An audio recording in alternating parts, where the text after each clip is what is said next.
سے آپ کو آگاہ کریں گے کہ توشہ خانہ case chairman P T I کی سزا معطل کر دی گئی ہے تو محفوظ فیصلہ سنا دیا گیا۔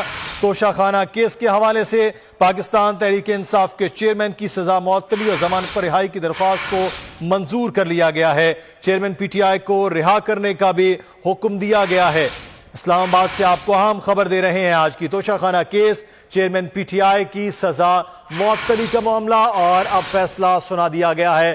چیئرمین پی ٹی آئی کی سزا معطل کر دی گئی ہے اور چیئرمین پی ٹی آئی کو اس کیس میں رہا کرنے کا حکم دیا گیا ہے۔ چیئرمین پی ٹی آئی کی سزا معطلی اور ضمانت پر رہائی کی درخواست کو منظور کیا گیا ہے۔ ٹرائل کورٹ کا فیصلہ معطل کر دیا گیا ہے اسلام آباد ہائی کورٹ کی جانب سے اور چیئرمین پی ٹی آئی کی سزا کالعدم قرار دے دی گئی ہے۔ اسلام آباد ہائی کورٹ نے ٹرائل کورٹ کا فیصلہ معطل کر دیا ہے۔